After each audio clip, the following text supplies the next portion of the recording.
Magical nigga. If you owe me, pay me in gold. Not interested in your checks. Better yet, you better invest and pay me in Hex. Vest and pay me in Hex. Vest and pay me in Hex. What's going on, everybody? It's your host, the Crypto Wonder from the Crypto Wonder Podcast. Hope you're having a good day, good evening, good morning, wherever you are, wherever this episode finds you, and that you're doing well.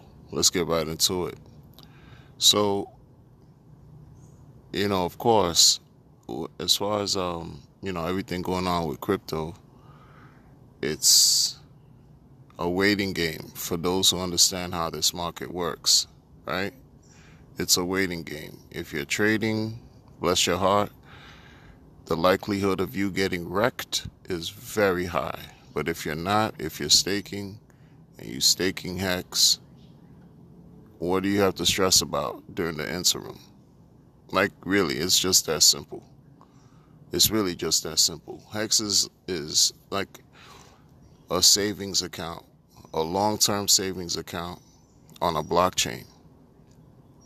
Yeah, it provides you much more rewards than you'll ever receive from a bank. Like, keeping it all the way simple. And Hex, just like CDs or certificates of deposits, are not for everybody. They're not. But a great way to understand what Hex is learn about certificates of deposits and legacy. When you get that understanding together, you can see how this works from a blockchain, from a perspective of having Hex on a blockchain, and what it's done and what it can do, potentially do for you in the future, People frown upon things like that. For the life of me, after a while, you have to block out the noise and appreciate what works. Like, just simple. Forget about everything else. Appreciate what works, right? Appreciate and respect the math. Respect the code of the products that we're discussing here. I don't care. Yeah, you got to block everything else out after a while, because we're the ones that twist and mess everything up. These blockchains are void of our feelings, are void of emotions. It's just, imagine you're an athlete and you've been wearing one particular shoe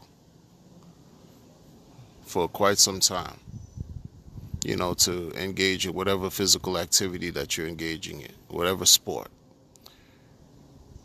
And then you find out a second new pair of shoe, new company, new everything comes out that proposes to, yield better results, more comfortable, price effective, affordable, looks better, lasts longer. You can achieve your outcome more favorably with the second shoe. But because you've been so, I guess, used to wearing the shoe you have, I guess you think yours is the best. Imagine that. And then you lose out on the opportunity to decrease your pain because the second shoe provides more comfort. You lose out on the opportunity to save money because the second shoe is more affordable. It's more stylish even. Could probably even, do wonders for your body. You won't have to, be uncomfortable, and deal with discomfort. But because you're unwilling and you're resistant, you're like, nah, I'm going to stick to the one that I'm loyal to. But what you're loyal to is not doing enough that it can do, that it should be doing for you. That narrow-mindedness. If I'm an entertainer and I use one microphone and I see another company produce another microphone that has better utility, more functionality, reduced price, Like, it's even cheaper, right? Audio is crisp. And I'm just going to frown on that because the microphone I've been using, I'm loyal to because it's the whatever. Doesn't make sense. It absolutely doesn't make sense. I just saw a cornball of a tweet because you find a lot of corny, cornballish type behavior on crypto Twitter. Like, it's just what it is. You're not going to learn much of anything unless you follow certain people who teach great information. But for the majority, as far as crypto, you're going to get duped. I just saw a list of the top 10 cryptos, and none of the top 10 included Hex. And that just showed me also how way ahead of the curve we are. Because, see, the whole thing that I'm learning about Hex, because like I was saying with the previous analogies, Hex is not even 3 years old yet, right? And look at how it's performed, where it works autonomously. There's no human involvement dealing with Hex. The contract, it's you and the smart contract and you. Not you and a company that's holding your keys that basically can willfully at any point stop you from withdrawing, stop you from depositing, stop you from doing anything. It's you and the smart contract. You lock your coins up for whatever amount of time. You can get up to 3x the value of whatever you got going on just by staking, and the time length that you stake for 55, for example. That's just bananas. Not including emergency and stake penalties that you're going to accrue if you agree to your agreement, right? You're getting yield every day, right? People are not even making attempts. Well, as time evolves and grows, you could even be able to use your stakes and do whatever different things you want with your stakes. Create NFTs, whatever, sell them on the market, do different things as time. Imagine what things are going to look like in a few years that we can't even think about right now, right? And Hex is not even 3 years old. Not even 3. People frowned upon Bitcoin in 2009, in 2010, 2011, even 2012, 2013, it wasn't even mainstream then. 2014, it started to get a little something. Then you started to hear the rumblings of Ethereum, and then shortly, other whatever. So this is how early we are. We're not even 3 years old. And I say we loosely. Those of us who are in Hex, who use Hex and respect it and understand it, and we respect one another. That's who I'm speaking of. I'm not speaking for everybody in Hex. I'm going to keep it all the way true. I'm not speaking for everyone in Hex. I'm speaking for those who understand and know what they have. Because a lot of people think they know, but they don't know what they have. They don't care. It's just about making money, and that's fine. I'm not speaking for those people. I'm speaking for folks who know, who use the thing for what it's worth, for what it can do. Imagine how far ahead we are, because see, this is the thing. When people look back, they wish, and especially this is the thing that's like a realization that's always crazy to me. These innovations are occurring within our lifetime. This is not something we're hearing about that happened in the past, right? Before we were born, or so many years, hundreds of years ago. No, this is happening right now. These innovations are taking place right now. And where do you see yourself? Participating in the game, or not participating, or just being a spectator? Where do you see yourself? How are you going to benefit from this? How many people look back and they say, well, man, they wish they were mining Bitcoin on their computer when you could have been able to do that on a simple laptop? But you didn't have to, use these ASIC miners or, all kinds of like warehouse, all these machines accruing all types of electricity, noise that you had to maintain and upgrade every so often. You were able to do it on your computer. Faucets, how many faucets, Bitcoin faucets that were available where people were just getting it for dust, for pennies, for free. How many people wish they could have been able to do that? Even though, for those who understand, we know that this thing is spaghetti code really right now, right? I mean, whatever. It's designed to last over 120 plus years. I mean, the last Bitcoin they say is going to be minted when 2140, the year 2140, whatever. But how many people in the first 2, 3 wish they could have got in the first year, first 2, 3, 4 years, maybe even 5 years, and missed out? And now you're looking at Hex because it looks so whatever, and then everything is just so like this. People say no. Doesn't make sense after a while. Like don't get me wrong. Like I've said this before, and I'll continue to say it. In the beginning, I didn't believe in Hex. My mistake was I allowed my preconceived notions to dictate my actions, and I was wrong because I didn't do the proper research at all and lost out, and then learned from those errors, learned from my mistakes, and began to study and understand what this thing even does. Separating my whatever feelings from the fact. See, people have to learn to separate their emotions from what's logical, what's factual.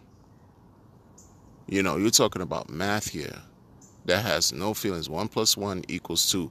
Whether you're happy, whether you're sad, whether you're in between, whatever, 1 + 1 = 2. And this piece of mathematical code has helped people enrich their lives to the point where they don't have to endure a certain type of financial oppression that they were under before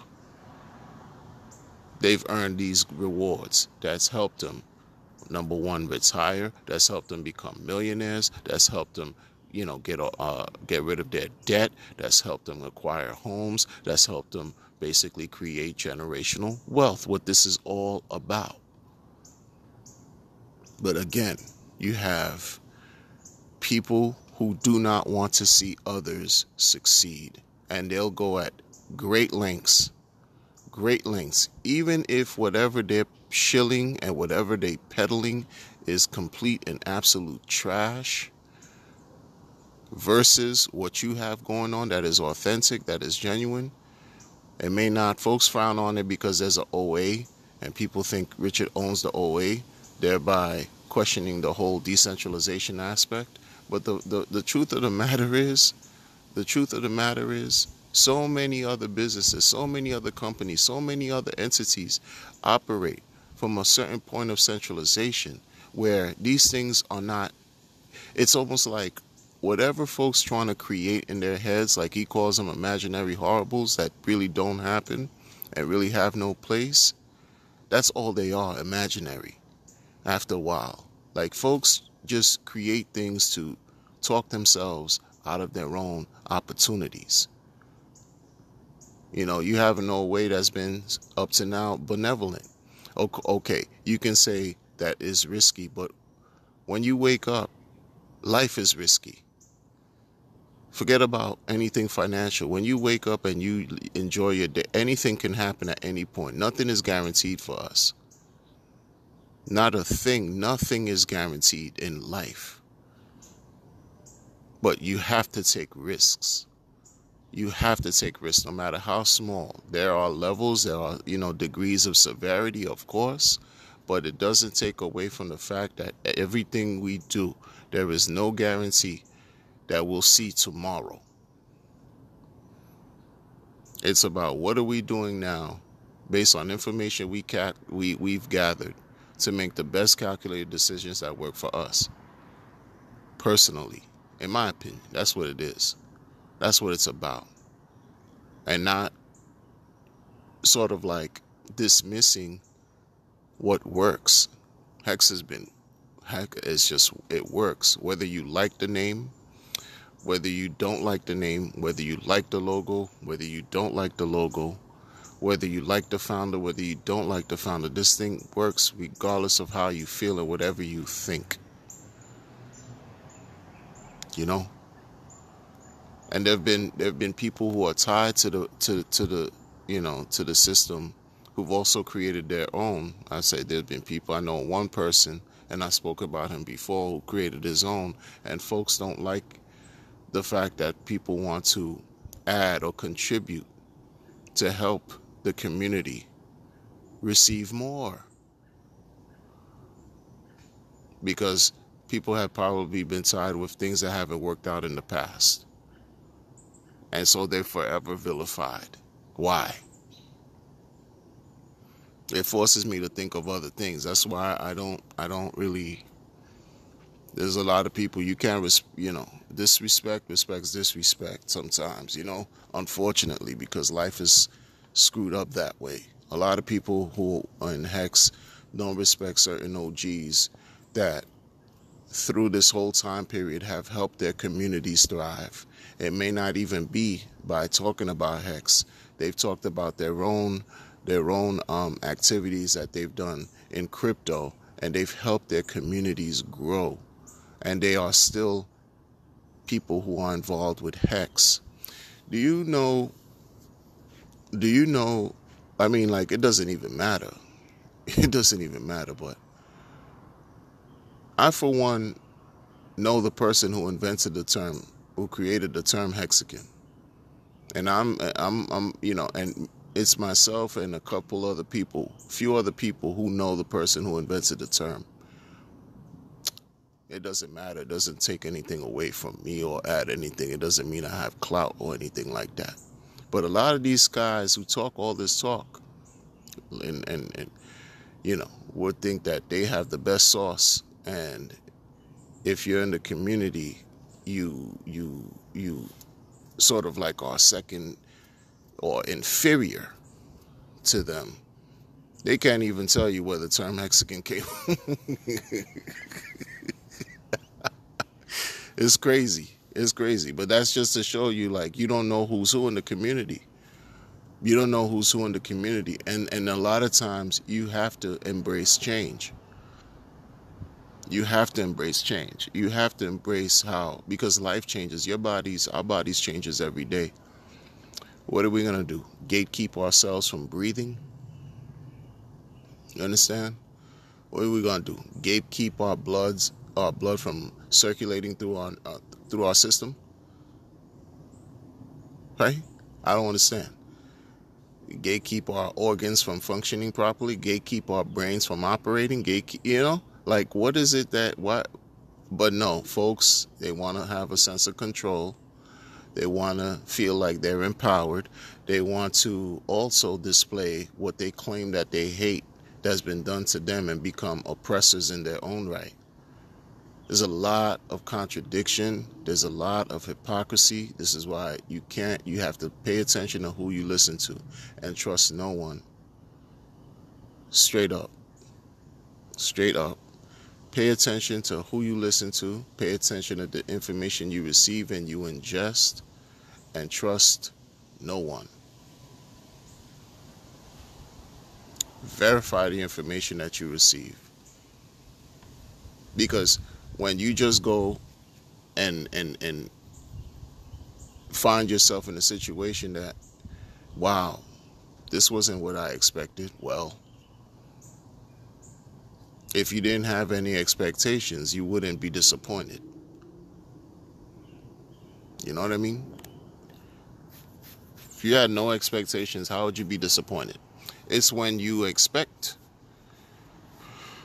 when you have lofty ideals and you're waiting because you have an expectation. When those expectations are not met, You fall flat on your face.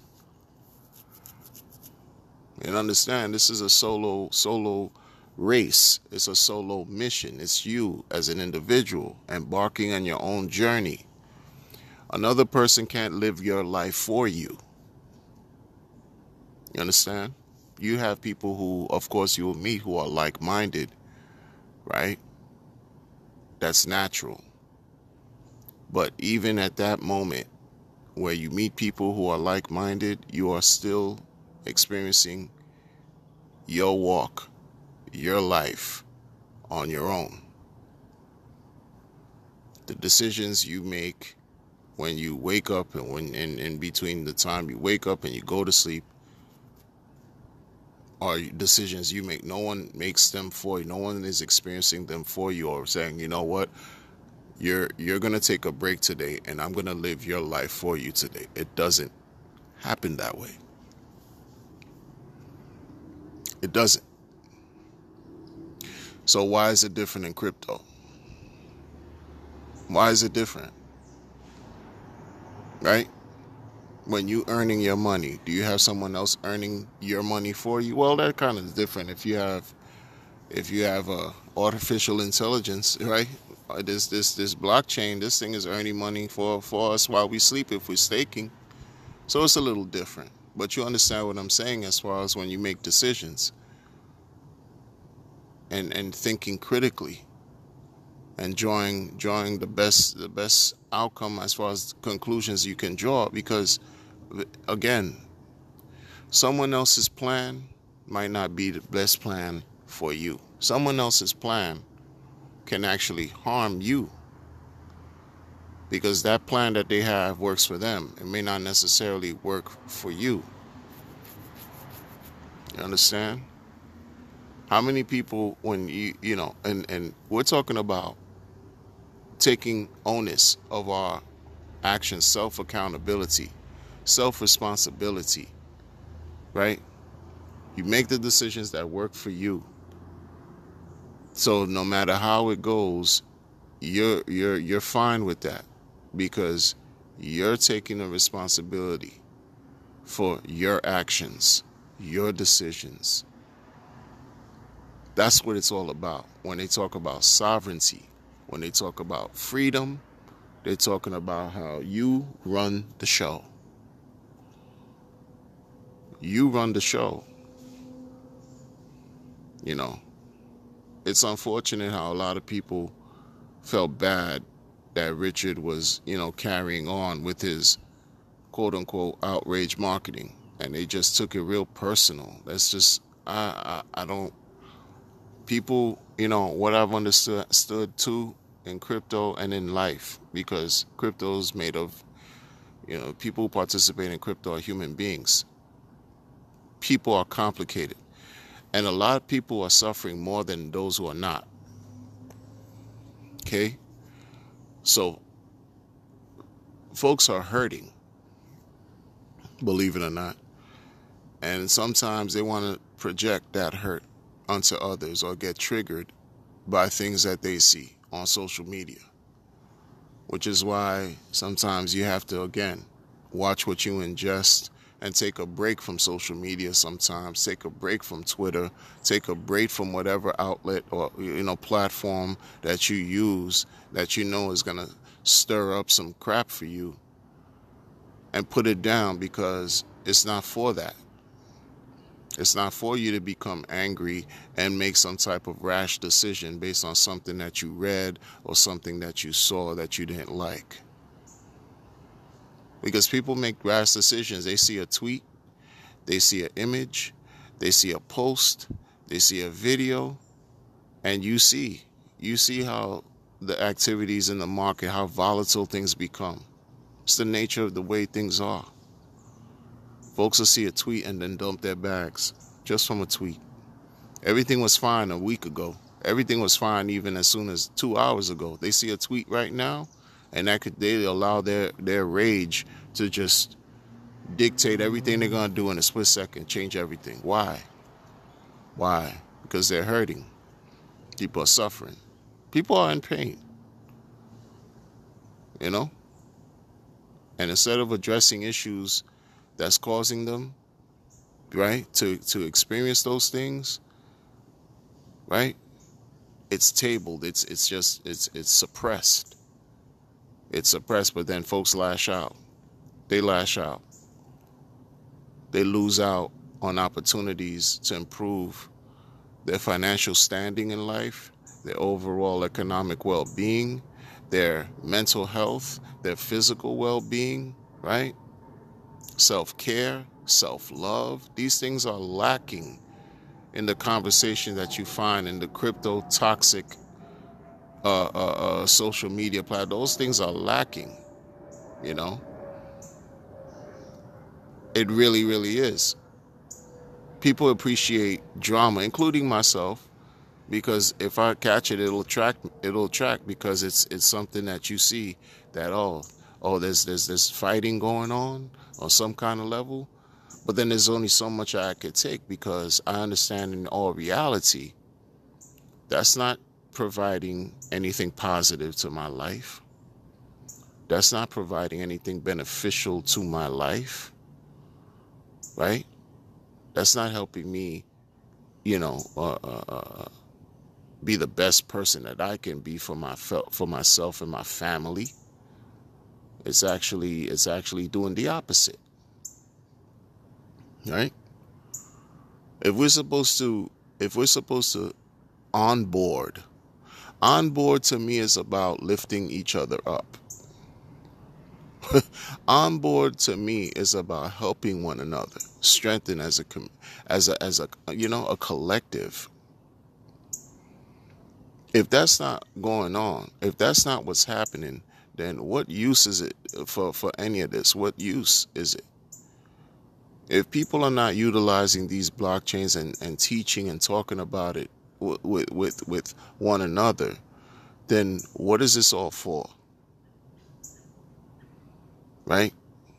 Even though I have my moments where I realize that a lot of things you can't throw pearls to the swine. Because in many cases I see Hex as a pearl, and not everyone is worthy of the pearl. It's not because I'm gatekeeping, it's because of their they're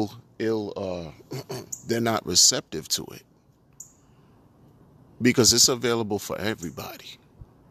So if people are not receptive to it, then they're telling you, by virtue of what they're doing or what they're saying or what they're not doing and saying, that they don't need it, in their lives. So then you keep it moving, because you're going to find somebody who is receptive. You're going to find somebody who does think like you. You're going to find somebody who wants to have a better chance to create generational wealth.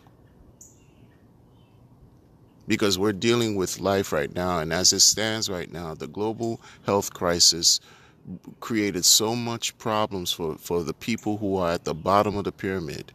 It enriched the lives of the elitists. It enriched the lives of corporations. It enriched the lives of the movers and shakers who don't care about you and I. They just want to use us as cattle, right? To keep enriching them. But it continued to create more shackles on our wrists, on our chain, on our ankles, on our minds, to continue to remain enslaved, to continue to remain disempowered, disenfranchised, discouraged, to uproot ourselves to find some level and afford real freedom.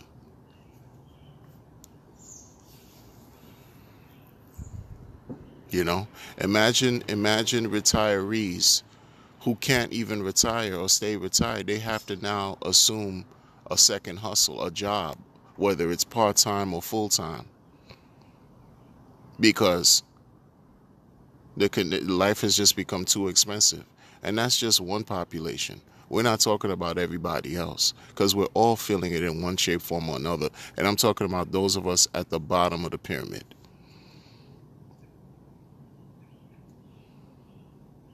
You know?